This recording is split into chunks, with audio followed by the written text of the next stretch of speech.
Every week, millions of people move home, and as it's one of the most stressful things that you'll do in life, you need to get it right. I'm Rebecca Jane, and together with the region's best property experts, we'll be giving you some top tips and expert advice, shining a spotlight on a different area from across the Midlands, and getting to know a little more about our guests and what they look for in a home. Property is ever evolving and always a fascinating subject. We'll guide you on what you need to know and what you need to look out for here on Midlands at Home.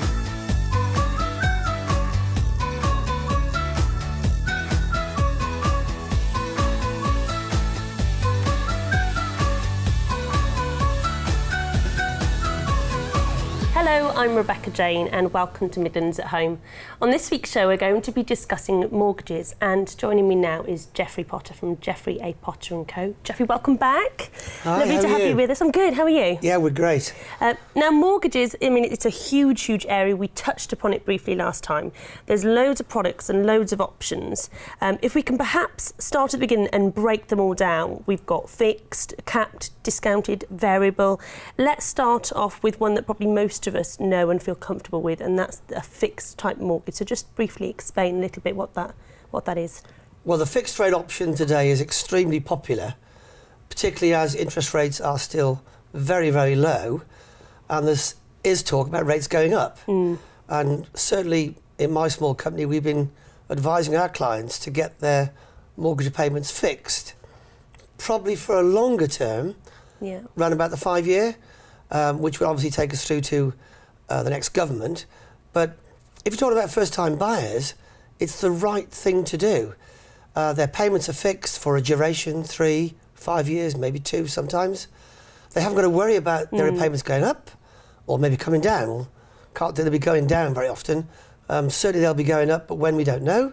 Yeah. And of course the first-time buyer's got other things to buy: carpets, curtains, cookers, washing machines. That's it. I love a fixed mortgage because you just know every month, you know exactly where you stand. You can plan properly in terms of finance. So I think fixed is quite a safe bet and certainly quite a popular one. Capped then, what's capped mortgage? Well, we've seen cap rate mortgages in the past. They're not particularly popular today. What the cap means is the lender's offering a rate and it'll cap it, so it can't go above that rate if interest rates go up. So it's a good product to the customer, but today there are not many products around. More and more fixed rates, the capped. Is that why they're not so popular? Because you said they're not so popular at the moment. Is it for that reason there's not much choice?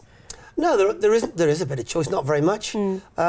But a fixed rate deal at the moment is certainly better than capping the rate. Yeah. Because rates are remarkably... great, aren't they? Historically low. They are brilliant, that's it. So then we have a variable. What's a variable mortgage? Well, the variable rate is what's called the lender's standard variable rate. That's the rate, if you like, that they bounce all their other deals off. Okay. So, for example... Kind of benchmarks. Yeah. So if you've got a lender that's offering, say, a 3-year fixed rate, when that rate comes to the end, it then goes on to their standard variable rate. Ah, okay. So if you're recommending that today, you've got to say to the client, well, if rates go up, your payments are going to go up as well. Yes, that's the risky part, isn't it? What about discounted then? Sounds good to me. Yeah, a discount. It's another way of getting the repayments down. A discount is then a discount off the standard variable rate. Yeah. And again, with the talk of rates going up, when, we don't know. But a discount means that when rates go up, rates will go up. Yes. So although there's a drop initially, if the standard variable rate goes up by, say, 0.25%, then the discount rate will do the same thing. So do you think that kind of going right back to fixed, and that is why a fixed mortgage is, would you say, is the most popular choice from your clients? I think so, yeah. In sort of percentages, how much are people going for the fixed mortgage? Most of our clients. Yeah. I suppose where you've got a client that's got a difficult mortgage to place maybe, and you've got to go to a particular bespoke provider who'll do a deal because of the circumstance of the client, and they're only offering, let's say, a discounted rate, then that's where your choice is. But in the main, normal customers are really opting and asking for fixed rate deals. And you're saying the percentages are great at the moment. So how low, what's kind of like a really good deal at the moment? Crikey me. The bigger the deposit, the better the deal. Oh, okay. Well, yeah, you can't understand that, can't you? We're looking at deals for our second-time buyers at fixed for 5 years, 2.58%. God, that's amazing, isn't it? Yeah, it is. It's fabulous. Grab it while you can. Now, how quickly can you get a mortgage? The whole process from start to finish, how quickly can you do it if you've done all your prep work and you've got everything there ready?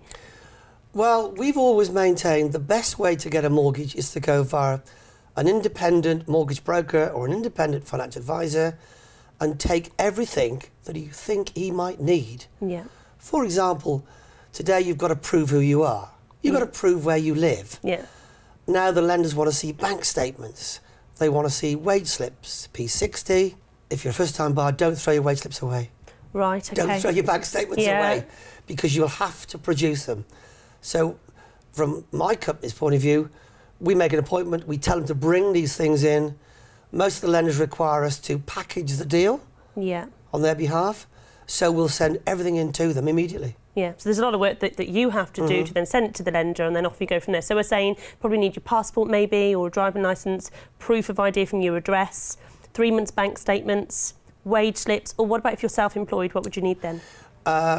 Invariably, if your accountant's a chartered accountant, they'll be happy to see 3 years accounts, or maybe an accountant's certificate. Oh, okay.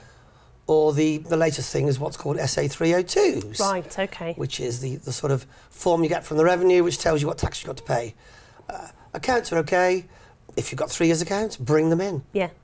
And then in terms of, you've got everything in place, and then you go, well, how much can I borrow? What is it for if you're going to get an individual mortgage or then as a couple? How much can you borrow? Oh, all the lenders have got their own way of producing this sort of information.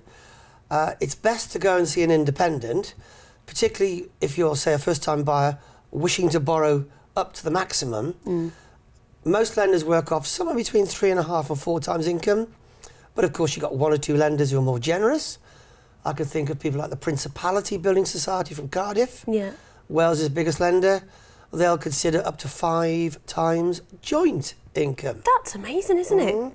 If you look at I remember back in the day, you could borrow, I think it was 3 times your joints. There's a big difference from 3 to now. There is a lender that will do 5. It makes such a difference on what you can possibly afford. Well, with rates at an all-time low, it's not surprising. That's it. But, of course, when you talk about 5 times income, what they're saying is they'll lend you that amount of money unless you've got something in the background which might cause a problem. Right. Let's say a car loan. Let's say a credit card balance.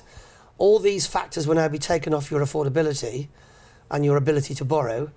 So go to the broker. If you're going to go to a lender, you've got to take the stuff anyway. Yeah. But find out what the lender's multipliers are before you go and see them. I think that's a good point about car loans, because I think nowadays a lot of people want, a car on a PCP, and when you're taking it out, you don't think too much about what actually effect it could have. If you then thought, well, actually next year I want to get a mortgage, maybe get that sorted perhaps before you get your car loan, because it does have an impact. It could be catastrophic. Yeah, gosh. That's something to think about though, isn't it? Because I think a lot of young people wouldn't think about that. Well, young people do whatever they want to do. They'll come to us and say, well, I took out a loan for a car last month. Yeah. Well, you can't afford to borrow now. What are you looking for? Yikes. And, of course, the other factor the lenders take into consideration now, if you've got a wife who's not working, that comes off your affordability. Does it really? Yeah. Was that always the case? I don't know. No, it's changed. Wow. When we saw the implementation of the Mortgage Market Review, April 2014, all these things came into being. Blimey. Children, it costed out. Do they really? Like running a car. So are they more thorough nowadays, do you think? Oh, yeah. And far more ruthless? I wouldn't go so far as saying ruthless. I'd say more thorough. Really? Yeah. The underwriters for lenders now read bank statements.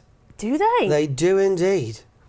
We've just had a client who was accused of being a compulsive gambler. No. I didn't think they could make such bold statements. Well, they did, because she was a lady with a child. Her husband had gone, obviously, away, and so it was a one-parent family, and her only recreation was playing Sun Bingo.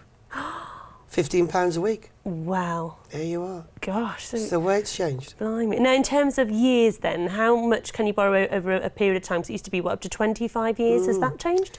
It has changed, and it's all to do with the advice process. Now, I used to be a building society manager. Years ago, we wouldn't dream of going beyond 25 years because it was a lifetime mortgage, really. Now, of course, people want to borrow as much as they can. Cost is the vital issue. What's it going to cost per month? And so we're talking to clients about 30-year, 35, 40-year mortgages. But the perspective we come on, if we do a 40-year mortgage for somebody, we'll fix it for 5 years. Right. And then we'll say, come back in 5 years' time, your income may well have gone up. Your circumstances will have improved, and let's shave 10 years off when we remortgage you to a different provider in 5 years' time and get it back on the 25-year track. Mortgages are very flexible. Yeah. Very flexible indeed. And do you find, I suppose, your clients really vary from first-time buyers right through to people perhaps downsizing?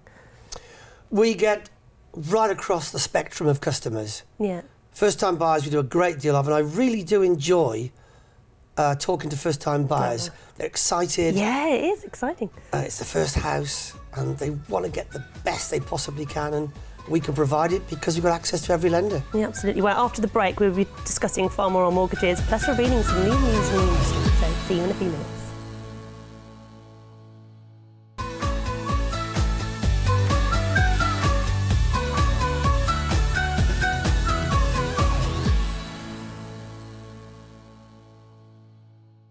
Welcome back. Now, before the break, we were discussing mortgages with Geoffrey Potter from Geoffrey A. Potter & Co. Geoffrey, now you're an independent financial advisor, so I suppose you have a huge advantage that you can look right across the board, is that right? Yeah, we've got access to whole of market. The sourcing system that I buy has, I think, every lender on it.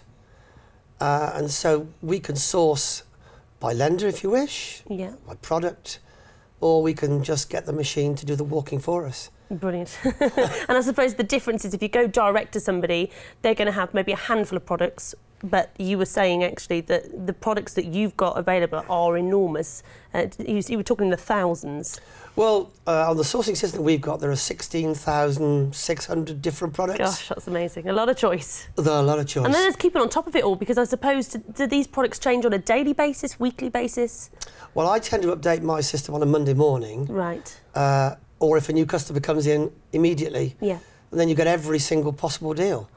So you can tell the customer where the top deal is. Now, if you go to Halifax, they got lots and lots of deals. And I've got no problem with Halifax, they're a great lender. But if you go to the Halifax or any other big provider, they'll only tell you what they've got. Exactly. They won't tell you what anybody else has got. And the other thing that we've been talking about on the show quite a lot of late, and certainly we've had a lot of agents talking about buy-to-lets, that supply doesn't meet demand, there needs to be more buy-to-lets sort of on their books. So in terms of, I suppose, mortgages, and they must be really hot at the moment, a buy-to-let mortgage. Buy-to-lets are a real big thing. They're on the increase. I've been to quite a number of seminars recently where the providers have been there really pushing buy-to-lets. It's a great market. There's lots of people right across the UK. And lots of products? Quite a few products. There's one or two new lenders come out that concentrate solely on buy-to-lets. And do you think it's because with pensions and everything that a lot of people are thinking, well, actually, if I got a little property, and just rented that out, then that's my pension pot? Do you think that's one of the reasons? There is that aspect, yeah. And a lot of people are also thinking of the future of income, investing in returns which are greater than what you can get from banks. Yeah, exactly. Yeah. You can get probably about 8% return on a buy-to-let. Yeah, and I suppose your children, if you're thinking you've got a child going off to university, or maybe you think, well, that'd be great when they're older, I suppose. And so what if you were looking at, you were a first time, you were looking at a buy-to-let and it's the first time that you're going to do it, what advice would you give to somebody starting out? Well, again, I would say go and talk to an independent, but forgetting that for an aside, a lot of first-time landlords or people moving to that market for the first time are a little bit ignorant as to what they've got to achieve. So there is a strict criteria. Okay, go I'll on. run through the salient points. If you're buying a property, first of all, the lender will want to value it anyway. Right. That's point number one. Secondly, the lender will want to calculate the maximum rent achievable.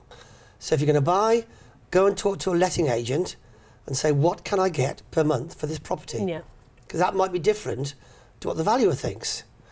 Secondly, or rather thirdly, buy a property in an area where it will rent out on a regular basis. Yeah. So you do see people making that mistake, not looking at that factor? Possibly. There's no good buying a house in the middle of nowhere because you won't rent it out. Yeah.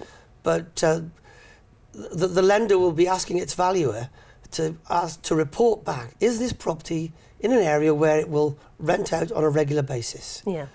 The other factor, of course, is that quite a few of the lenders need you to have a minimum income, around about 25,000 okay, well that's per something annum. to bear in It's mind. a buffer to them, but there are a few lenders that rely heavily on the rental income. A couple of new lenders that do that, Foundation Home Loans. Yeah. They're a brand new lender in the marketplace. They only do buy-to-lets, rental income only.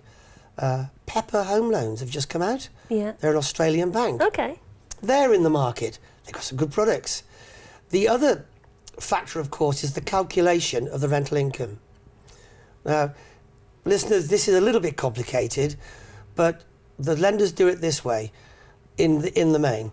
They take 5%, and it's 5% of the loan divided by 12 times 125%. So you do how much you want to borrow. Yeah? Times it by 5%. Yeah. Divided by 12, times it by 125%, that's got to be the rent that's achievable. So that's quite worthwhile doing, isn't it? So find out first and foremost then what you think that rent is going to be. Get it checked out by an agent, so it's not just what you think. I mean, you can do your homework certainly by looking at Rightmove and Zoopla and seeing how much property in that area is rented out for. Then find out the loan amount that you want to borrow, times that by 5%. And then times that by 125%. And then divide by 12. that by 12. There we That go. then gives you the rental income. And the valuer will go out armed with all of that information. So rather than be disappointed, you've done your homework first. Exactly. And I think that with mortgages, that is the general rule of thumb. Do your homework, do your research, make sure you've got everything prepared. In terms of then, sometimes when you sort out your mortgage and then you feel like you're being sold all these extra products and you think, well, do I need that? Do I not need that? What's essential and then what are compulsory? This is a bit of a grey area. It's an interesting area because a lot of people think you've got to have this, you've got to have that. If you have a mortgage, compulsory is the mortgage repayment. Yeah. The only real thing that's compulsory is buildings insurance. Now, you can do it yourself, your broker can do it, or you can do it with a lender. Okay. But that is compulsory. Yeah. What you've got to look at is the bolt-ons which you think ought to be essential rather than compulsory. We tell our clients, particularly first-time buyers again, they should take out life assurance. If there's an age gap between the two first-time buyers, it's probably more beneficial and cost-effective to do a life assurance policy apiece. Okay. So you can enjoy double the cover, Yeah. particularly if you're going to start a family, Yeah. because your thought direction moves to the children. If you've got double the cover and something happens, Yeah. you get your mortgage paid off, and then there's an amount of money over to bring up the children with. Not a good topic to talk about. These things happen. Yeah. What about sickness and all of those sort of things to think about as well? Again, Accidental, made redundant. yeah, a slightly grey area for a lot of people. They don't like taking these things out, but you should look at either sickness, accident and unemployment cover on a monthly basis, i.e. paying monthly, or unemployment protection only, again, paying on a monthly basis. First thing to do, talk to your employer, see what benefits they've got for you first. Yeah. But what's probably a better way of doing it is to look at unemployment protection and then doing an income protection plan as a separate issue to protect your income. That's it, because we all want to just, save our pennies. Do we really need to spend that extra £40 a month? So you have to look at the bigger picture perhaps and not think of what the payment is per month, but look into it properly then, just do your research. I think what you've got to do is look at the other side of the coin. If something were to happen, let's say you were to die, let's say you were made redundant, or let's say you had a car accident, you're not working, and if you're self-employed, you won't be earning. Exactly. Will you get the sympathy from the provider when you go knocking on his door and saying, I can't pay my mortgage because I've been made redundant? What's he going to say? Yeah, exactly. Will he say, did you discuss this with your broker, or did you refuse to take out the contract? Yeah. So look at the overall cost. Just going back to the first-time buyer. The first-time buyer comes to me and says, Jeff, how much can I borrow? What's it going to cost? Yeah. Well, what's it going to cost should be the total amount per month, including all of the bolt-ons. True. Which are, I believe, essential, but not compulsory. And there's new news, you were saying, in the industry at the moment. There is. And this is why people should really talk to their brokers. April 2016, support for mortgage interest from the government changes. Right. Currently, if you're redundant, you'll have to wait 3 months before they'll help you with the interest. In April next year, it moves to 39 weeks, i.e. 9 months. So ask yourself the question, if you're made redundant, could you support your mortgage repayments for 9 months before a claim is approved? Wow, that's a Probably the answer is no. And in April 2018, although it's a little bit grey at the minute, the whole thing moves. It will no longer be a benefit from the government if you claim. It will be a loan. Oh. So if you claim for the interest on your mortgage, you'll get a loan from the government. Gosh. And you've got to pay it back. Yes. And they'll charge you interest rate. Of course. What we believe is the average interest rate set by the Bank of England. Yeah. So big changes. And finally, what do you think is going to happen with interest rates? They are fabulous at the moment, but what do you predict for the future? Big question. We all want to know. I wish I was I wish I worked for the Bank of England. Interest rates are going to go up. Yeah. We don't know when. No. They can't stay like this forever, can they, sadly? The first mortgage interest rate set by the Halifax was 5%. That was 1855. Oh, OK. OK? Their standard rate today is 3.99. Yeah, amazing. It is amazing. Interest rates will go up. Yeah. Fix your repayments. Definitely. So you would say the longer the better, particularly at the moment. I mean, if you've got a great deal, then fix it for as long as you can. You mentioned earlier on people downsizing. There are 1 or 2 really great products out there at the moment. Well, you have to come back. We've got so much still to talk about. But anyway, I look forward to seeing you next week for lots more on Midlands at Home. You take care.